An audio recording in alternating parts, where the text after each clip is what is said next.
他们送了我们。有的是能顷刻间取你性命的存在。 Assalamualaikum teman-teman. Pada video kali ini kita akan membahas soal drama perjalanan anak muda dalam mencari jati dirinya. Pada drama kali ini akan mempertunjukkan banyak sekali adegan pertarungan yang pastinya wajib untuk ditunggu. Kira-kira bagaimana ya kisahnya? Silahkan simak di video berikut ini. 当做了大国金刚。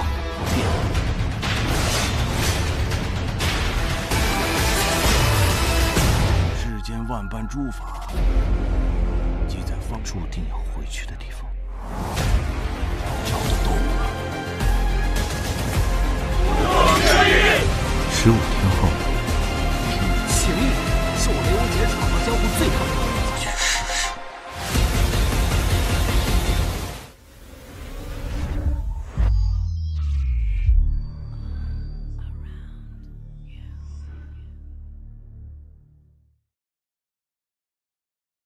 Dulu kala, Kaisar Tianwu memenangkan peperangan dan memimpin negara. Negara jadi makmur selama beberapa generasi, hingga masa Kaisar Mingde. Ia memiliki seorang anak bernama Xiao Chuhe yang akan menjadi pewaris. Namun Xiao Chuhe membela adik Kaisar yang memberontak, sehingga Xiao Chuhe diasingkan dan hilang tanpa jejak. Sejak kejadian itulah, posisi putra mahkota jadi kosong, dan para pangeran tersisa berselisih untuk mendapatkan posisi tersebut. Scan beralih di sebuah kuil Hansui, di mana saat itu Master Wang Yao mati dalam keadaan duduk, dan peristiwa ini yang memulai kasus peti mati emas. Sementara di suatu tempat, Xiao Se menikmati minum di kedainya, yang sudah berbulan-bulan tidak memiliki pengunjung sama sekali. Pelayannya meminta agar Xiao Se segera memperbaiki penginapannya. Namun Xiao Se enggan melakukannya karena ia merasa pengunjung lebih suka kondisi kamar yang lusuh. Para pelayan merasa frustasi dan mungkin mereka tak akan digaji lagi. Mereka takut Xiao Se akan menjual penginapan dan mereka jadi terlantar. Mereka lalu melihat seorang datang ke sana. Dari pakaiannya, Xiao Se merasa orang itu kaya, karenanya meminta agar disambut. Tapi ketika orang itu memesan makanan, Xiao Se baru tahu ternyata orang miskin.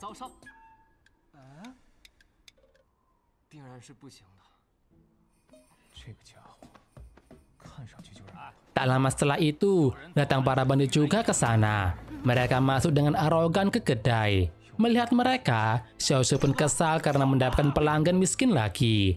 Bandit itu meminta makanan terenak dan arak termahal, yang membuat pelayannya jadi ketakutan. Sehingga Xiao Se pun maju menjelaskan kalau harus membayar dahulu kalau mau makan.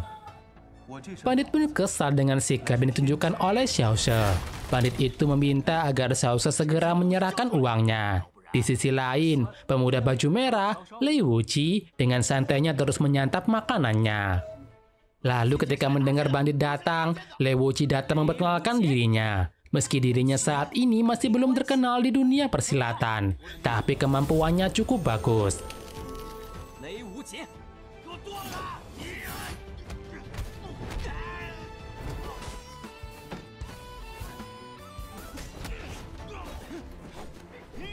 Di tengah pertarungan itu, Xiao Se terus menghitung biaya kerusakannya yang akan ia tagih nantinya.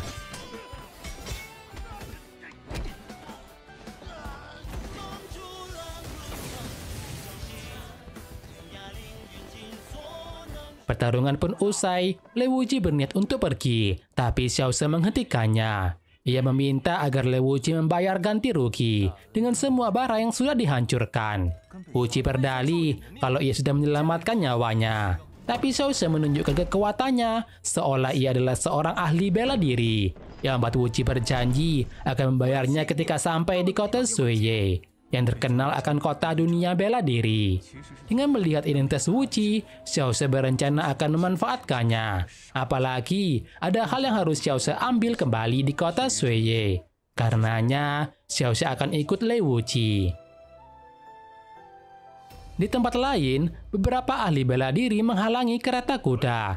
Mereka meminta pendekar yang menjaga itu menyerahkan barangnya. Tapi Tang Lian yakin jika bisa mengalahkan mereka. Dengan satu serangannya, ia bisa membunuh pendekar itu. Yang akhirnya mereka tahu siapa Tang Lian dan memutuskan untuk tak mengikutinya lagi.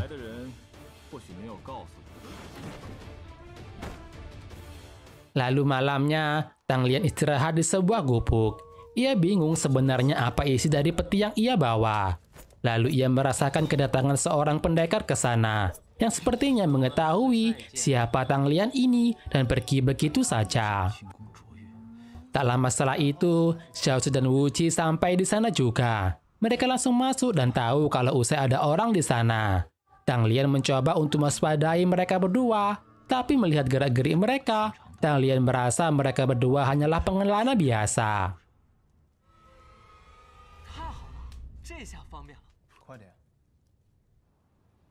Xiao Shi meragukan apakah Wu Qi akan bisa tahu jalan ke kota Suiye. Tak lama tercium aroma bunga mendekat ke sana.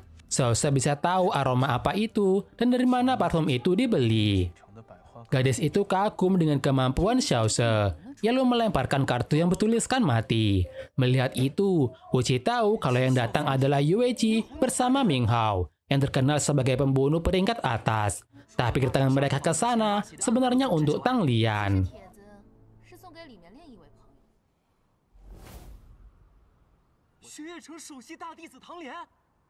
Tanpa basa-basi, Ming Hao langsung menyerang. Namun Tang Lian bisa menahan serangan itu. Meski begitu, Ming Hao yakin serangan berikutnya Tang Lian tak akan bisa menangkisnya.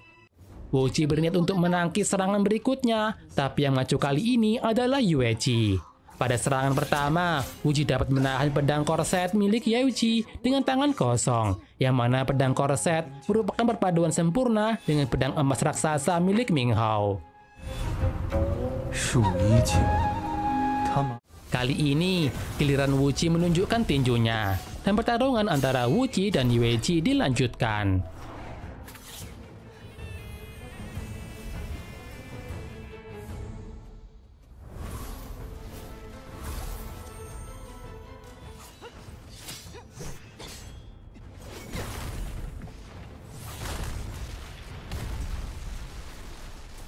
Dengan teknik milik Yue Ji, Wu Qi pun kalah. Namun pertarungan hanya berakhir jika ada yang mati. Karena itu, Wu Qi menggunakan teknik bara api milik keluarga Lei.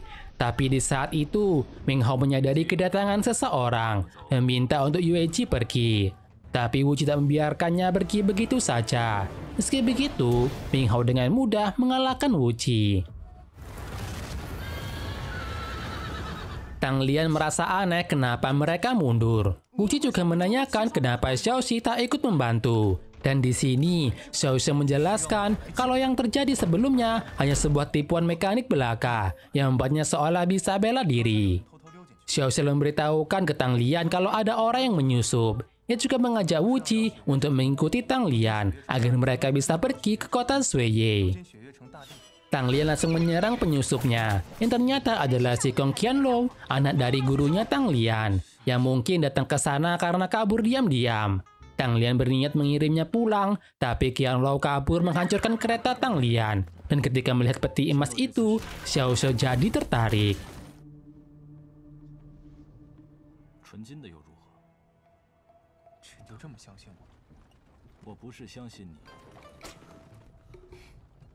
Mereka melakukan perjalanan bersama, tapi Tang Lian malah melakukan ini karena percaya kepada Lei Wuqi. Tang Lian menjelaskan kalau ia juga tak tahu isinya, yang malah membuat Xiao Shi semakin tertarik. Tapi Tang Lian memperingati kalau akan banyak pembunuh yang mengejarnya.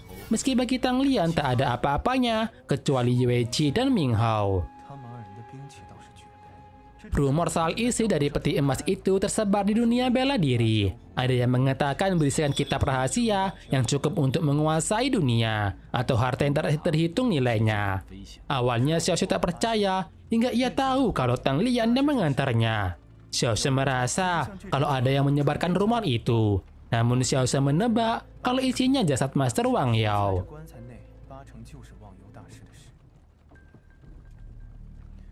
Mereka lalu akhirnya sampai di kota Sanggu dan masuk ke pondok Meiren, rumah bordil terbesar. Xiao She ingin mengajak Tang Lian berjudi, tapi Tang Lian ingin fokus pada misinya. Kemudian datang Dewi Rui ke sana, yang datang menghampiri Tang Lian saat itu, yang membuat semua orang jadi memperhatikan mereka. Dewi Rui mengajak Xiao She untuk ikut taruhan, karena ia merasa Xiao She merupakan orang yang sangat kaya, melihat bagaimana reaksi yang Xiao She tunjukkan di sana. Dewi Rui membisikkan ke Tang Lian kalau perantaranya belum tiba. Sampai saat itu, ia berniat mengajak Xiao She dalam perjudian, dan Xiao She pun menerimanya dengan menggadaikan penginapannya. Namun ada orang yang menolak aturan perjudian yang ditetapkan, apalagi mengatai Dewi Rui bodoh, yang membuat terjadilah pertarungan. Dewi Rui menjelaskan lagi kalau judi kali ini taruhan nyawa. Tapi ada seseorang yang tahu niat dari Dewi Rui untuk membantu Tang Lian. Lalu banyak orang yang mengerumuni Tang Lian, tapi orang berbaju putih itu mengajar mereka semua dengan mudah. Lu Yuza yang ada di sana tak bisa melihat pergerakannya. Bahkan jika ia bertarung bersama Tang Lian, tak bisa mengalahkannya.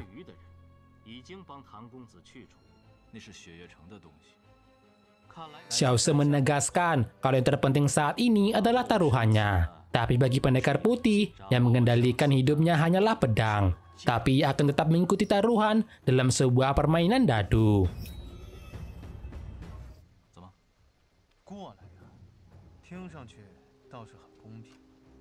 Pendekar putih mengocok dadunya dan Tang Lian dengan pendengarannya mampu mengetahui isinya. Tang Lian pun memberitahukan ke Xiao She dan Xiao She menggunakan informasi itu. Akan tetapi, pendekar putih menggunakan jari pelumat menghancurkan dadu itu. Meski begitu, Xiao She tetap yakin akan jawabannya. Dan benar saja, ketika debu-debu disingkirkan, angka yang Xiao She sebutkan muncul. Tapi Xiao She mengaku kalau tak pandai bela diri, yang membuat pendekar putih memperingati bahaya dalam perjalanan. Apalagi anak buahnya saat ini mungkin sudah menyerang di luar. Xiao She lalu mengungkapkan identitas pendekar putih yang sebenarnya adalah Mo Qixi dari sekte Tian Wei Tian, yang membuat Qixi jadi marah dan mulai menyerang di sana. Sehingga Lu Yuzai juga ikut muncul menghentikan Qixi. Qixi berdalih jika isi dari peti emas itu adalah miliknya dan ia berhak memilikinya. Tapi Lu Yuzai dan lainnya tak akan membiarkan peti emas jatuh kepada Qixi.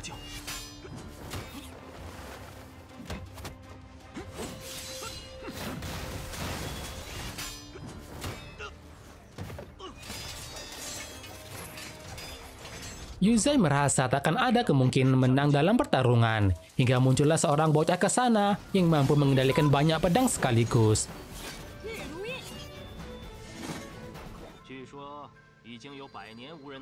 Bocah itu bernama Wu Suang yang mampu mengendalikan kotak pedang Wu Suang, yang sudah lama tidak ada yang mampu melakukannya. Qixi tak berniat akan menghadapi mereka semua, tapi Wu Suang tak membiarkan Qixi begitu saja.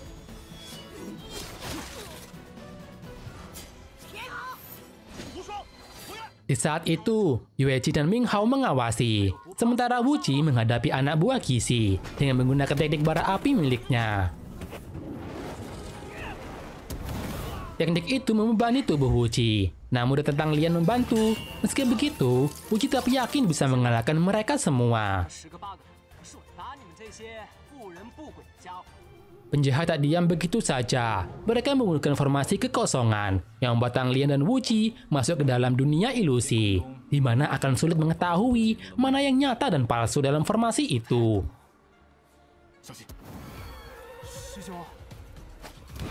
Ilusi setan pun muncul di sana. Tang Lian mengajarkan Wu Qi agar menggunakan pendengarannya untuk bisa merasakan kapan mereka akan menyerang, untuk bisa tahu di mana posisi musuh sebenarnya.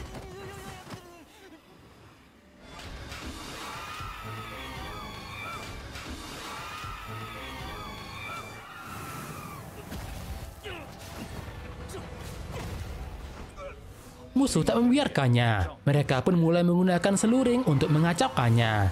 Mereka berniat untuk menahan Tang Lian dan Wu Qi di sana hingga Gisi datang kembali. 怎么那么多？ 不要慌，守住心神。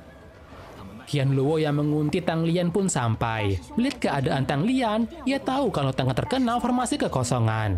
Karena itu, ia perlu menghentikan alunan seluring agar formasi tersebut bisa terpecahkan. 你别说话。 Pemimpin musuh akhirnya bisa dikalahkan. Namun datang Yue Ji dan Ming Hao ke sana. Di mana isi peta emas itu berhubungan dengan kasus 13 tahun lalu, saat Sekte Wang Yilao dibantai dan menyisakan seorang anak saja. Namun kasus pembantaian itu ditutup tanpa petunjuk, dan anak yang selamat itu adalah Ming Hao. 你真就这么确信这棺材当中有你喜欢？ Setelah mendengar itu, Ming Hao pun mulai menyerang. Ia berniat untuk segera membuka isi dari peti emas tersebut.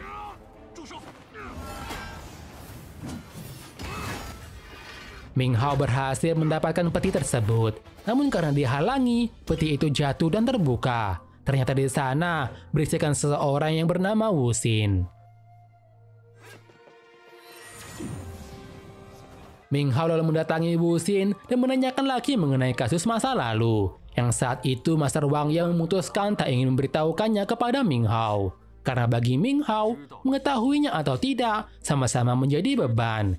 Karena itu, Wu Xin pun memutuskan memberitahukannya dengan menggunakan tekniknya. Usai itu, Ming Hao menawarkan bantuan pengawalan kepada Wu Xin. Namun Wu Xin menolak tawaran tersebut. Wu Xin lalu mendekati Xiao Se dan lainnya. Ia berniat menggunakan kekuatannya ke Tang Lian. Untungnya datang utusan sudah Tang Lian tunggu dan menghentikan Wu Xin. Dia adalah Wu Chan, satu perguruan dengan Wu Xin. Sementara itu, pencarian Wu Suang terus dilakukan. Namun Yu Zai menemukan Wu Suang dalam keadaan tergantung di pohon. Yu Zai mengira kalau Wu Suang sudah mati saat itu. Namun ternyata, Wu Suang hanya tertidur karena lelah mengajar Gisi. Dan setelah itu, Yu Zai memutuskan untuk menghentikan pengejarannya. Keesokannya, Xiao Se bersama lainnya melanjutkan perjalanannya.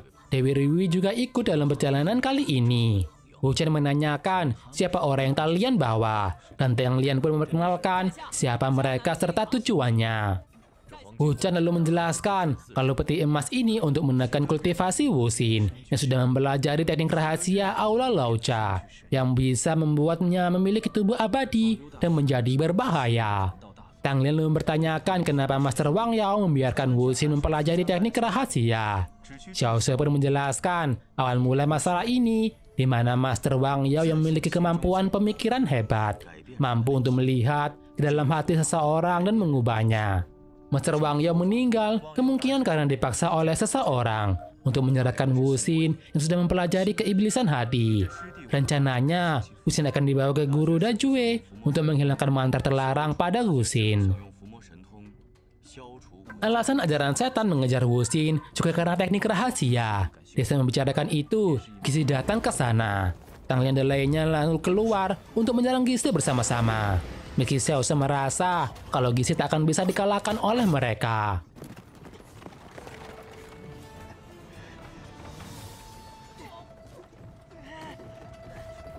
Xiao Se memberitahukan Wu Qi kalau Gisi tak bisa dikalahkan. Karenanya meminta agar Wu Qi menggunakan pedang pembunuhnya.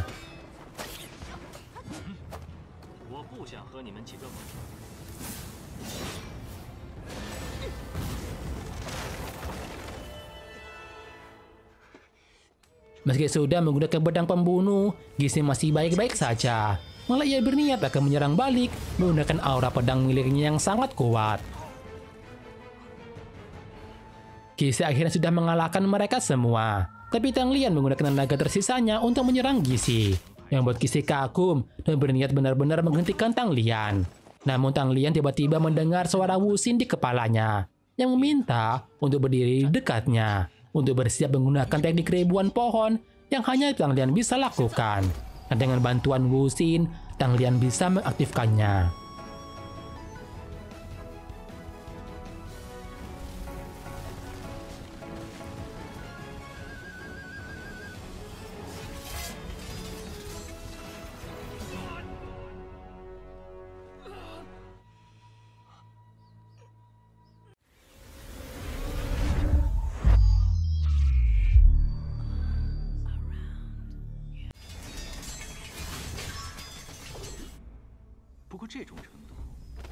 Wu Xin akhirnya bangun dari tidurnya dan menyapa Wu Qian yang ada di sana.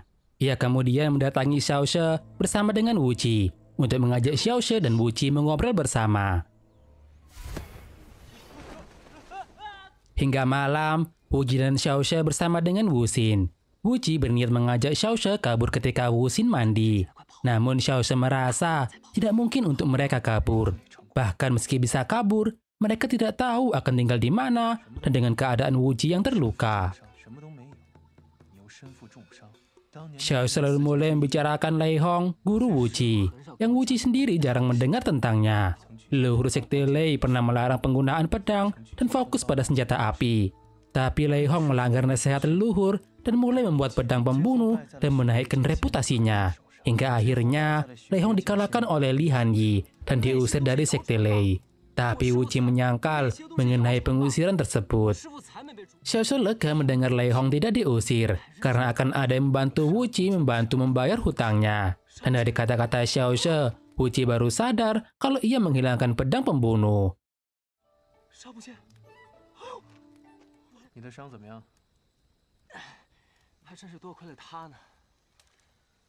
Sementara itu, Wu Xin mengingat akan masa kecilnya yang ingin balas dendam kepada Da Cui. Sudah membunuh ayahnya ketika masih kecil. Da Cui berniat ingin membunuh Wu Xin juga kala itu. Tapi Wang Yao menghentikannya, dan Wu Xin berada dalam perawatan Wang Yao sejak itu. Di tempat lain, Jai Roufeng menyesalkan keputusan Wang Yao merawat Wu Xin. Tapi ia yakin kalau Wang Yao tak akan menyesali keputusan itu. Kemudian, datang seekor burung yang mengirimkan kabar di mana Xiao She adalah Xiao Chuhe, Raja Yong'an, yang juga merupakan murid dari Ji Roufeng. Sementara itu, Tang Lian dalam perawatan Dewi Rui. Tapi Tang Lian meminta agar tak perlu khawatir. Ia meminta agar Dewi Rui memanggil Wu Qian untuk menanyakan sesuatu. Wu Qian memberitahukan kalau Wu Xin sebenarnya anak dari kepala sekte Tian Weitian, yang saat itu ayahnya dibunuh ketika Wu Xin masih kecil. Menurut perjanjian, Wu Xin akan bisa segera kembali ke sektenya. Tapi mereka tak bisa mengembalikan Wu Xin dengan keadaannya saat ini. Karena itu, Da Cui ingin menghilangkan semua ilmu Wu Xin sebelum dikembalikan. Kemudian, Wu Xin akhirnya selesai mandi. Melihat Wu Xin, Xiao She merasa Wu Xin mirip dengan kisah yang ia baca, yang memiliki kekuatan seperti bisa mengendarai angin. Xiao She selalu menanyakan kenapa Wu Xin memilih mereka, apalagi Wu Qi saat ini terluka. Mendengar itu, Wu Xin membawa Wu Qi untuk diobati, menghilangkan energi murni dari Qixi. Wu Xin menggunakan kekuatannya kepada Wu Qi, sehingga Wu Qi bisa berdiri di atas air. Tapi Wu Qi bisa melakukan itu berkat kemampuan sejatinya sendiri, karena hatinya yang bersih dan mampu hidup damai bersama dengan alam. Dan setelah itu, Wu Xin mengeluarkan energi murni dari tubuh Wu Qi, agar Wu Qi kembali normal.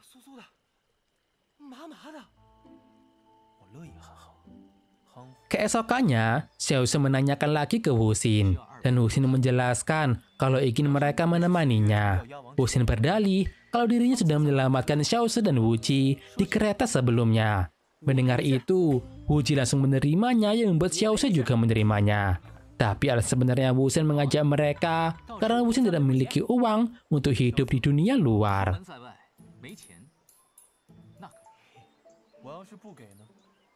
Di istana, Jin Xian melaporkan ke Kaisar soal pergerakan Qixi. Padahal seharusnya sekte Tian Weitian tak memasuki negara. Namun Jin Xian menjelaskan kalau waktu perjanjian akan segera habis. Tapi meski begitu, karena belum habis, Jin Xian meminta izin untuk melakukan penangkapan. Sang Kaisar pun mengizinkannya dan membiarkan untuk Jin Xian mengambil keputusannya sendiri.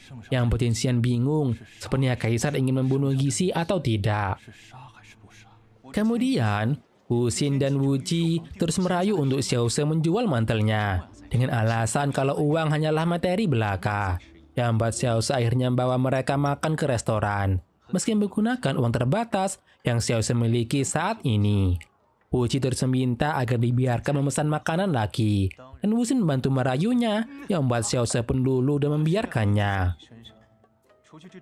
Xiao selalu menanyakan alasan Wu Xin ke kuil Da Fan Yin. Ia pernah mendengar kalau ketua sekte Tian Wei Tian pernah kesana juga untuk mendapatkan jawaban dari langit. Tapi tujuan Wu Xin ke sana bukan mencari pencerahan, hanya ingin bertemu dengan pamannya. Mereka lalu melanjutkan perjalanannya dengan jalan kaki. Wu Qi mencoba mengajak Xiao She kembali ke penginapan. Tapi Xiao She enggan karena penginapan sebelumnya buruk. Kemudian datang sekelompok bandit yang menangkap mereka. Lalu diperlihatkan Wu Qi yang sudah di penjara. Ketika bangun, ia mengingat bagaimana ia tertangkap. Di mana Wu Qi dengan percaya diri maju menyerang, namun malah tertangkap. Dan ditinggalkan oleh Wu Xin dan Xiao She kabur begitu saja.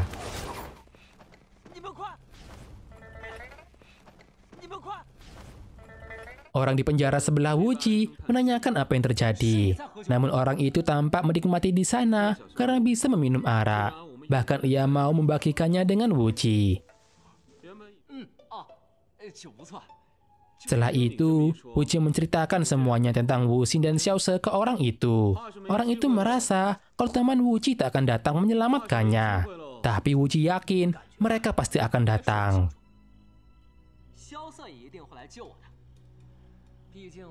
Orang itu lalu menceritakan soal dirinya yang tak membutuhkan teman dan datang ke penjara itu karena ingin menjadi kaisar. Ia bahkan berniat untuk mengangkat Wu Qi menjadi dewa pedang kalau ia menjadi kaisar. Yang Wu Qi menertawakannya. Dan setelah itu, orang itu pun diibarkan keluar begitu saja. Sementara, Xiao She dan Wu Xin tengah di luar markas bandit.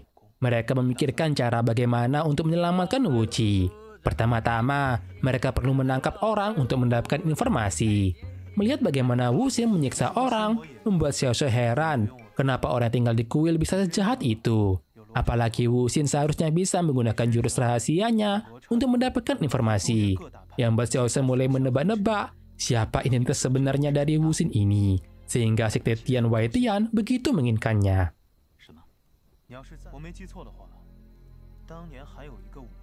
Mereka lalu mulai menginterogasi Sandra. Dari situ, mereka tahu di mana penjaranya dan juga informasi tentang datangnya orang yang hebat, yang mana orang itu sebelumnya bersama dengan Wu Qi di penjara. Xiao She dan Wu Xin lalu mulai menyusup ke dalam. Dengan kemampuan Wu Xin, sangat mudah untuk masuk dan menemukan keberadaan Wu Qi. Di sana Wu Qi menjelaskan kalau ada tahanan sebelumnya di sebelahnya, yang buat Xiao She curiga kenapa ada orang yang bisa memiliki arak begitu mahal, dan mulai mempertanyakan Wu Xin apa tujuannya sebenarnya. Karena Xiao She merasa seharusnya Wu Xin sengaja membiarkan Wu Qi tertangkap. Tuan muda itu tahu jika Tian Wei Tian ingin menjemput Wu Xin. Namun ia merasa kalau Wu Xin orang yang tak bisa diatur. Tapi ia merasa Wu Xin tak akan bisa kabur begitu saja. Hingga terdengar ledakan sebuah serangan yang sudah Wu Xin rencanakan. Di mana tuan muda itu tak menyangka Wu Xin akan melakukan ini.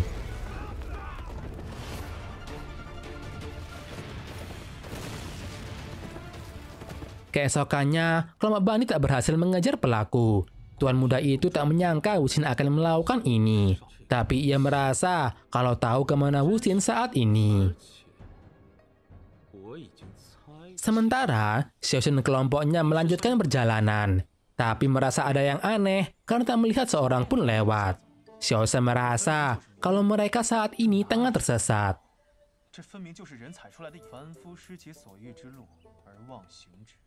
Tak jauh, ada sebuah penginapan di sana. Wu Xin masih merasa kalau sudah di jalan yang benar.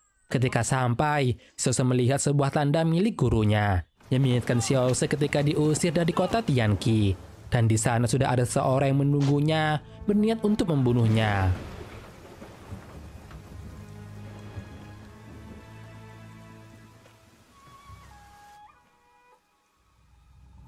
Xiao She yang sudah pada tingkat langit langsung maju menyerang, namun orang itu tidak mudah untuk dikalahkan.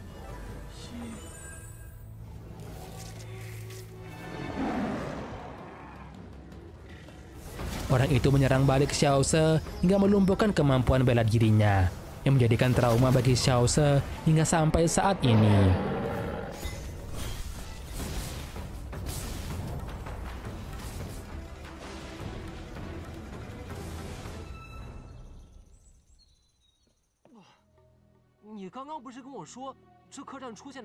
Lalu malamnya ketika Wuji tidur, Xiaoze berniat untuk keluar. Tapi Wuxin menyadari apa yang Xiaoze lakukan. Wuxin sudah melihat tanda yang ada pada meja sebelumnya dan tahu jika Xiaoze adalah murid dari si Maha Tahu, Ji Raofeng. Xiaoze lalu menemui gurunya. Di sana Xiaoze memberitahukan rencana perjalanannya. Meski Raofeng sudah tahu segalanya mengenai tujuan Xiaoze ke kota Suiye. Raofeng merasa akan ada banyak orang yang mendukung Xiaoze untuk mendapatkan apa yang ia inginkan. Tapi akan sulit juga karena ada yang akan menghalangi Xiaoze untuk mendapatkannya. Raofeng memberitahukan kalau sudah tahu pelaku yang melumpuhkan Xiaoze. Namun ia meminta agar Xiaoze tidak perlu menebak-nebak karena ia merasa Xiaoze akan tahu mana yang lebih penting.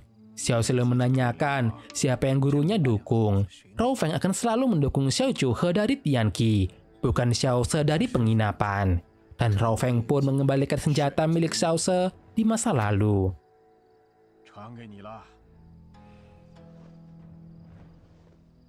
Sebelum gurunya pergi, Xiaoze menanyakan arah menuju Yuxi. Karena saat ini, Xiaoze sudah tersesat. Gurunya pun heran Xiaoze bisa sampai di sini. Karena di arah barat, ada sebuah kota Muliang, tempat di mana Dewa Pedang Kesepian, Lao Qianyang, yang Xiaoze rasa mungkin pelaku yang membuat dirinya kehilangan bela diri. Dan Lao Qianyang diduga sebagai yang terhebat di antara 5 Dewa Pedang.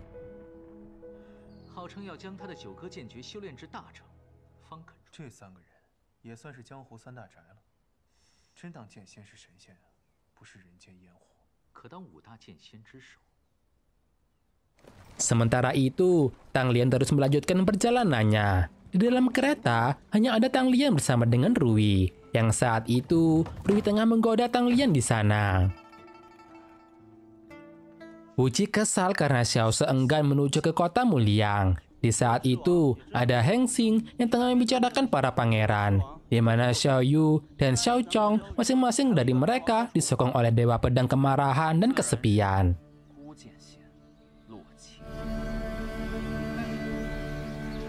Wu Qin tengah menguping tanpa sengaja terjatuh, sehingga terjadilah pertarungan di sana.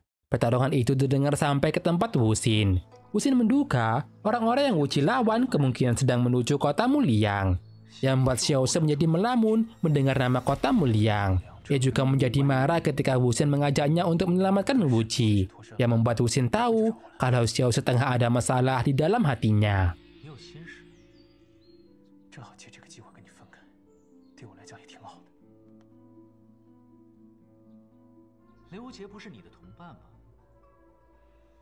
Wu Xin lalu mulai menceritakan soal masa lalu Xiaoze, di mana Xiaoze terkenal menjadi orang yang paling berbakat dalam dunia bela diri, bahkan mencapai alam langit di usia yang ke-17. Hingga terjadi kasus Raja Langya yang membuat Li Xin Yue mati. Anaknya Li Xin Yue hingga menghunuskan pedang ke Kaisar, dan Xiao Zhuhe memohon agar Kaisar mengampuni Raja Langya. Sejak itulah, Wu Xin merasa kagum kepada Xiao Zhuhe. Xiaoze pun marah masa lalunya diungkap dan mengungkap balik masa lalu Wu Xin, di mana ayahnya, Ye Dingxi, yang mengaku sebagai terhebat, malah mati di tangan temannya sendiri. Wu Xin pun jadi marah dan mulai menghajar Xiaoze di sana.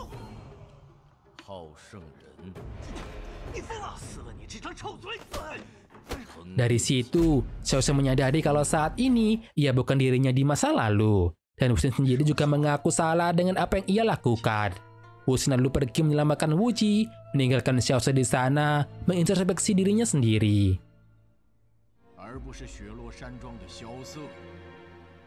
Ketika Xiaoze sampai, ia mengawasi siapa yang menjadi lawan Wu Qi.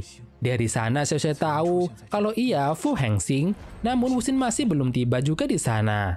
Karena itu, Xiaoze sendiri maju menghentikan Hengxing dan meminta untuk Hengxing kembali memberikan sebuah pesan kepada putra mahkota Nanjue.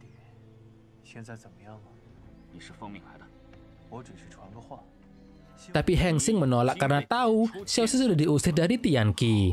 Xiaoze pun menantang Hengxing di sana, tapi Xiaoze yang melemah bahkan tak sanggup untuk mempertahankan senjatanya.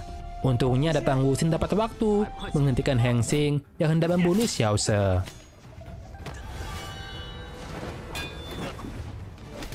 既然到了，为什么不早点出手？ Wuqi akhirnya bisa diselamatkan. Wuqi menanyakan mengenai maksud Xiaoze yang diusir sebelumnya, tapi Xiaoze tak memberitahukan jawaban apapun. Sementara, Kasim Jinxian sudah sampai di kuil Da Fan Yin. Di sana ia mendapatkan informasi kalau Wuxin membuat kekacauan dan tengah dalam perjalanan bersama dengan 2 orang asing.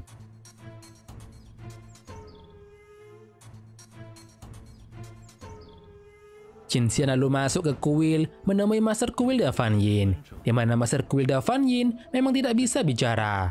Jinxian tahu kalau dulunya Ye Dingxi pernah datang ke sana, dan Kuil Da Fan Yin menyembunyikan orang yang saat ini Jinxian cari. Di saat yang sama, Wuxin sudah sampai di kota Yuxi. Xiaoze sudah tak tahu lagi kemana arah yang harus dituju.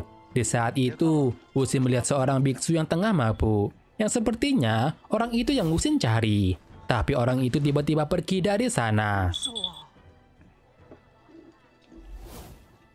Wuxin mengejarnya hingga sampai di kuil Da Fan Yin. Sementara Wang Renchun yang tiba langsung mengusir Jinxian dengan menggunakan jurus pedangnya, tapi Jinxian mampu untuk menahannya.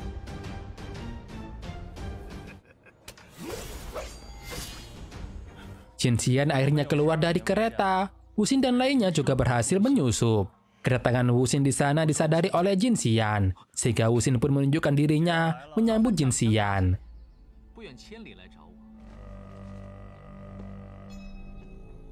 Wuxin tahu kedatangan Jinxian untuk menangkapnya. Jinxian menawarkan kalau tak akan membunuh Wuxin, tapi bagi Wuxin, semua orang yang mengejarnya sama saja. Meski kali ini, orang yang Jinxian wakilkan adalah Kaisar. Wang Renchun yang tak sabaran berniat untuk menyerang Jinxian, tapi Wuxin menghentikannya karena yang Jinxian cari adalah dirinya. Melihat reaksi itu, Xiaoze tahu kalau Wang Renchun adalah yang tengah Wuxin cari. Kemudian, Jinxian terkenal sebagai pedang angin salju, mengeluarkan pedangnya dan mulai menantang Wuxin di sana.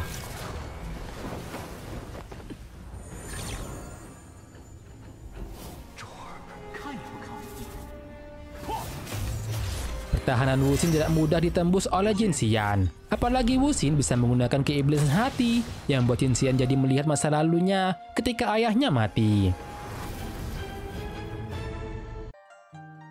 Kira-kira apa yang terjadi? Akankah Wuxin ditangkap? Atau malah Wuxin mampu mengalahkan Jinxian?